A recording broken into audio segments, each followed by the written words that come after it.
Assalamualaikum warahmatullahi wabarakatuh. Halo semuanya, bertemu lagi dengan saya Cintia Nabila Indriani dengan NPM 204230181. Saya dari kelas 5C.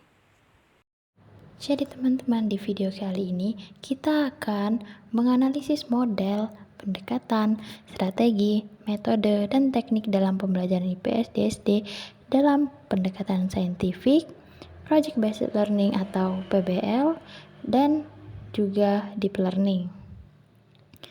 Nah, materi yang pertama yang akan kita bahas yaitu mengenai pendekatan saintifik. Pendekatan saintifik merupakan pendekatan pembelajaran yang didasarkan pada metode ilmiah. Pendekatan ini bertujuan untuk mengembangkan pengetahuan, keterampilan, dan sikap siswa melalui 5 tahapan, yaitu mengamati, menanya, mengumpulkan informasi, menalar atau mengasosiasi, dan mengomunikasikan. Nah, dalam pendekatan saintifik ini ada beberapa model pembelajaran yang sesuai dan khususnya untuk mata pelajaran IPS. Yang pertama yaitu model pembelajaran berbasis masalah atau PBL. Nah, dalam model pembelajaran ini, siswa dihadapkan pada masalah yang nyata, relevan dengan kehidupan sehari-hari mereka. Kemudian, mereka secara aktif mencari solusi dan mengumpulkan data, menganalisis, dan menyimpulkan. Model ini sangat cocok untuk materi IPS yang menuntut pemahaman terhadap isu-isu sosial. Lalu model yang kedua yaitu model pembelajaran berbasis proyek. Nah, dalam model ini, siswa belajar melalui proyek jangka panjang yang kompleks. Mereka merencanakan, melaksanakan, dan mengevaluasi proyek tersebut. Contohnya, membuat maket dana sekolah atau menyusun laporan hasil wawancara dengan tokoh masyarakat. Lalu yang ketiga, yang terakhir yaitu model pembelajaran penemuan atau discovery learning.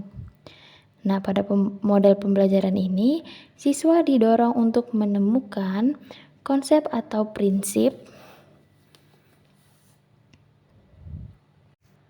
secara mandiri melalui serangkaian kegiatan yang terstruktur. Guru hanya berperan sebagai fasilitator yang mengarahkan. Lalu, yang selanjutnya yaitu pendekatan pembelajaran pada saintifik. Pendekatan pembelajaran saintifik dalam IPS SD fokus pada pendekatan berpusat pada siswa atau student-centered approach, di mana siswa menjadi subjek aktif dalam pembelajaran. Ini berbeda dengan pendekatan tradisional yang berpusat pada guru. Nah, yang pertama yaitu pendekatan kontekstual. Pembelajaran dikaitkan dengan konteks kehidupan nyata siswa. Materi IPS seperti keagamaan, keragaman budaya, atau kegiatan ekonomi akan lebih bermakna jika siswa melihatnya langsung di lingkungan mereka. Lalu pembahasan yang selanjutnya yaitu strategi pembelajaran. Strategi adalah rencana besar atau langkah-langkah yang digunakan untuk mencapai tujuan pembelajaran. Nah, strategi yang ada di saintifik yaitu yang pertama ada strategi inquiry. Strategi inquiry mengarahkan siswa untuk menyelidiki dan mencari tahu jawaban atas pertanyaan yang mereka ajukan sendiri. Tahapan inquiry sejalan dengan langkah-langkah pendekatan saintifik. Lalu strategi yang selanjutnya itu strategi kooperatif. Siswa bekerja dalam sekelompok kecil untuk menyelesaikan tugas bersama. Nah, strategi ini mendorong interaksi sosial dan kolaborasi antar siswa yang esensial dalam pembelajaran IPS. Lalu selanjutnya ada metode pembelajaran. Metode adalah cara atau teknik yang lebih spesifik dalam melaksanakan strategi. Nah, pada saintifik, metode yang digunakan yaitu ada metode diskusi. Metode diskusi yaitu siswa bertukar pendapat dalam kelompok atau kelas untuk memecahkan masalah atau memahami topik tertentu. Selanjutnya ada metode eksperimen sederhana. Siswa melakukan percobaan sederhana, misalnya dalam materi yang berkaitan dengan sumber daya alam atau lingkungan. Lalu yang selanjutnya metode karya wisata. Mengajak siswa untuk mengunjungi tempat-tempat yang relevan seperti museum, pasar tradisional, atau kantor desa untuk mengamati secara langsung. Lalu yang terakhir ada metode wawancara. Nah, dalam metode wawancara ini, siswa mewawancarai narasumber, misalnya pedagang, petani, atau tokoh masyarakat, untuk mendapatkan informasi secara langsung. Ya, materi selanjutnya kita akan membahas tentang teknik pembelajaran. Teknik adalah implementasi dari metode pembelajaran yang lebih spesifik dan praktis. Ada beberapa teknik yang digunakan dalam pendekatan ini, yaitu ada teknik dalam pembelajaran kooperatif.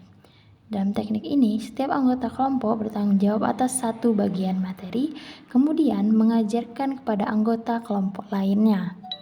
Lalu yang selanjutnya, teknik menggunakan media visual. Teknik ini menggunakan gambar, peta, video, atau infografis untuk membantu siswa mengamati dan memahami konsep IPS. Teknik yang selanjutnya yaitu teknik kunjungan virtual, yaitu dengan menggunakan teknologi misalnya Google Maps atau video 360 derajat untuk mengunjungi tempat-tempat bersejarah atau geografis tanpa harus pergi secara fisik.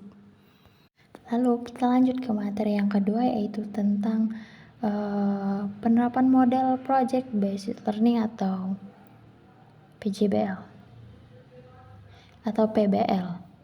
Nah, dalam pembelajaran IPS di SD, PBL merupakan sebuah pendekatan yang berfokus pada kegiatan proyek untuk memperdalam pemahaman siswa. Secara singkat, model ini menjadikan proyek sebagai inti pembelajaran, di mana siswa secara aktif merancang, melaksanakan, dan mengevaluasi sebuah karya yang relevan dengan materi yang mereka pelajari. Lalu, pendekatan yang digunakan dalam PJBL bersifat berpusat pada siswa dan kontekstual. Artinya, siswa menjadi subjek utama yang aktif mencari atau menganalisis dan memecahkan masalah nyata. Bukan hanya menerima informasi saja dari guru, pembelajaran menjadi lebih bermakna karena siswa mengaitkan materi pembelajaran dengan isu atau kondisi yang ada di lingkungan mereka. Lalu selanjutnya strategi. Nah, strategi yang diterapkan pada pendekatan model project based learning ini yaitu strategi inquiry dan kolaboratif. Melalui strategi inquiry, siswa didorong untuk bertanya, menyelidiki, dan menemukan sendiri jawaban atas pertanyaan yang muncul dari proyek. Sementara itu, strategi kolaboratif mengedepankan kerjasama dalam kelompok, mengajarkan untuk berdiskusi, berbagai peran, dan saling membantu untuk mencapai tujuan bersama. Lalu yang selanjutnya adalah teknik. Teknik yang digunakan pada model ini sangat bervariasi, tergantung dengan proyeknya. Contohnya teknik role playing untuk mensimulasikan peran dalam masyarakat. Teknik pembuatan maket untuk menggambarkan denah atau lingkungan. Atau teknik presentasi untuk mempublikasikan hasil proyek pada teman-teman.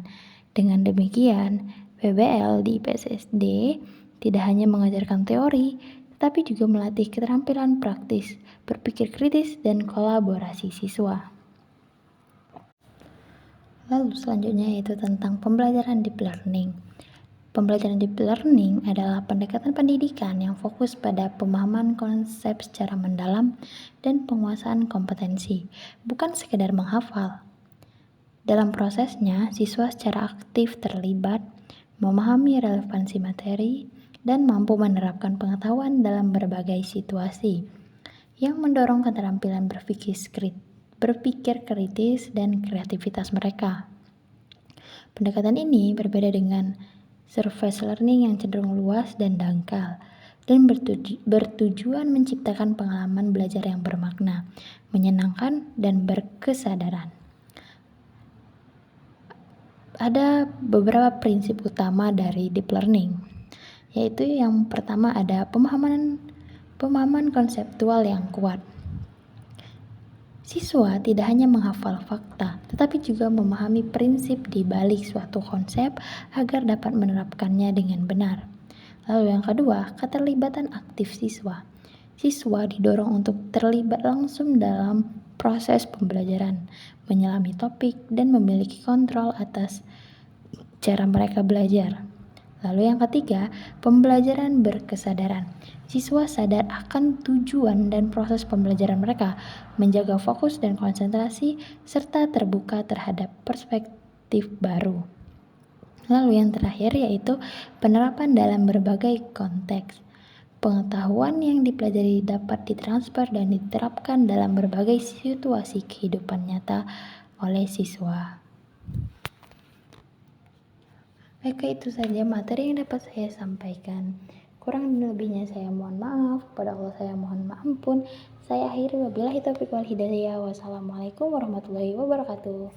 Bye.